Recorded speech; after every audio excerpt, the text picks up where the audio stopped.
welcome back to Profile.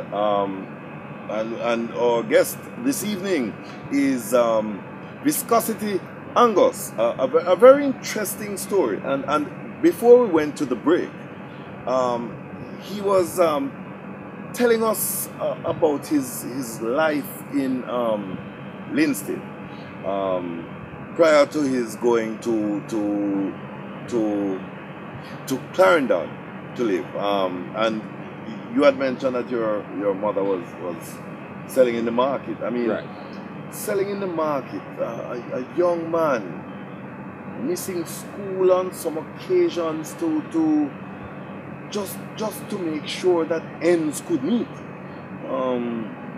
And you still managed to be successful in spite of all these challenges and getting to high school and leaving, going to university. And now you're reading now to become a professor. But let's go back to the market. So 12 children, mother and father, father mechanic, mother doing odd job. So what was it like for you? I mean, growing up in this house with 11 brothers and sisters, mother and a father. You weren't well off. No, we weren't well off, but I mean, the love was still there, family structure. But it must have been. I mean, there was always food on the table. But was it a lot of food? I mean, because that's a lot of mouths to feed.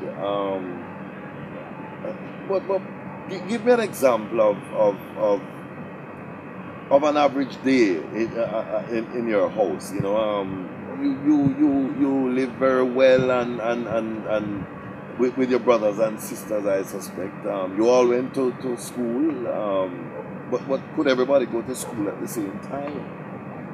Well, on certain occasions, you would have a few of us missing school because we have to go and help mommy in the market to sell some of our produce.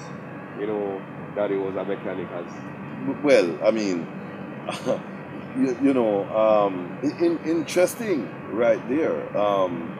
The whole issue of you selling in the market, because that could have been the start of your love for economics and social sciences, having come up in that kind of environment, becoming almost a working man early in life. You think that had any influence on your decision to pursue economics? well, not really. Back then, all I was thinking of, why I can't deal with this stuff. As a child, you want to go out and play with your friends, but instead you have to be doing this work. But some people would say, I mean, you didn't really need friends. You had 11 brothers and sisters. I mean, what that's a whole lot of play right there. I mean, but then again, were you allowed to go around and play? I mean, there must have been the need to study, because discipline must have been. I mean, was your mother or your father the disciplinarian? Well, growing up with both parents, I mean, daddy was always the disciplinarian, but mommy always ensured that we had our path straight, our feet planted firm on the ground. You get a feeling that they were charting this course for you early in life. They saw the potential. All your brothers and sisters were able to get to university, pass from high school, and Well, being the eldest, Ah, yes, yes, yes, yes, yes. Um, Hence the idea that you clearly understood the responsibility that you would have had to give to those who were behind you as your siblings, and set an example um, for those who wanted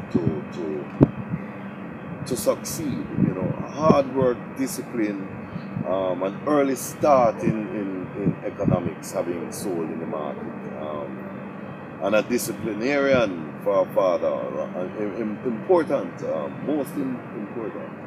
So, but very interesting story right here on profile. Where, of course, we seek to highlight and you know, illustrate where hard work and discipline can always lead ultimately to success. Viscosity Angus, our guest today. In the final segment, we'll find out how exactly he was able to overcome the challenges of economic deprivation and elevate himself to now becoming one of only 4 assistant professors who are on the way to becoming full professors at the University of where go again? Tuskegee. Yes, yes, yes. Right here on profile. We take a break and we'll be right back.